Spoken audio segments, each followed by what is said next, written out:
welcome back to the Omnispool channel. Last time we gave you a little rundown of the Switchbox and its more basic functions.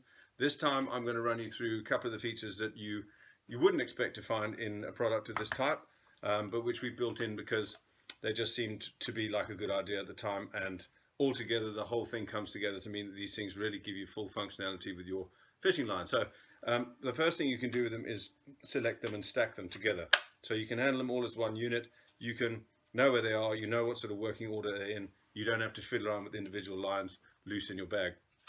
The other thing they'll do, and I really like this, is you can take it apart and stand it on the other half of its own casing, which gives you a mount or a foot to set the thing down with. You can put your Switchbox down when you're busy spooling and unspooling and get on with rod and reel and whatever else you need to be doing. So it basically means you can do all this stuff without the help of another person, and you can do it anywhere. The other thing I would say is please look out for the markings on these things, because there are lots of markings and they all have a very specific purpose, and if you recognize them and know what they're for, it'll really help you to get the full benefit of the Omnispool bits and pieces. So we're going to give you a little demo on how all that works, starting now. First of all, let me show you the markings on these things. Okay, they're all very relevant, so you need to know what they are. First of all, these seating clips. You notice on one side arrows go up, on the other side of the seating clips arrows face down. That's relevant when they come to interlock together. Also notice this series of dots here, because basically what you want to do is make very sure that every time you open one of these things up and close it back together, you match the sides with the adjoining dots. That way, when you come to do all the other things you can do with these things, you'll be in the right place. Okay, you'll also notice these little diagrams of the Switchbox itself. There's one here and there's one here.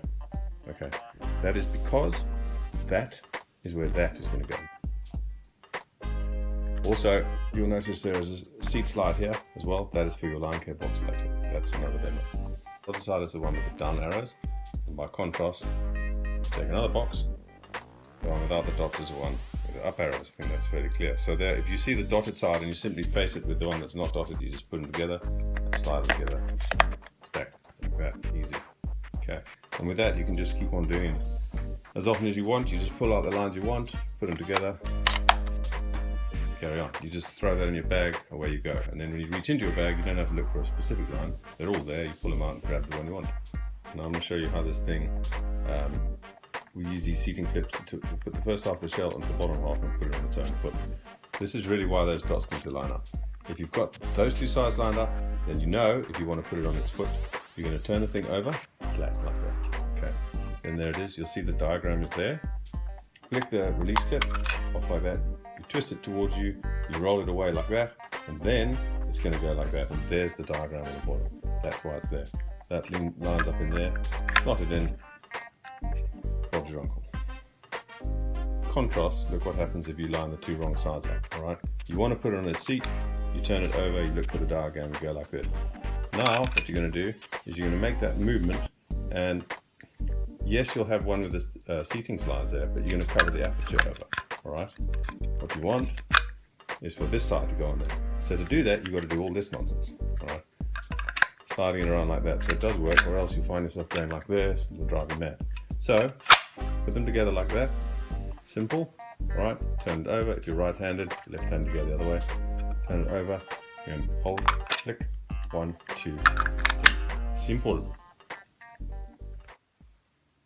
Okay, so that wraps that up. I hope that was relatively clear, and with that and the previous little clip we did, that pretty much wraps up the functionality of the Switchbox on its own.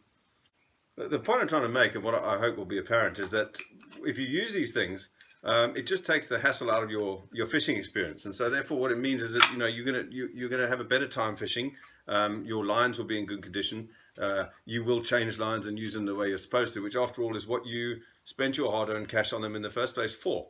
So spending a little bit extra on one of these things is going to just mean your fishing experience is better, and your lines will last longer. So it's a point I make often, and I hope by now it's fairly obvious. So with that, I'll thank you again very much for joining us, and please keep an eye on our social pages and look out for the next little clip that we do.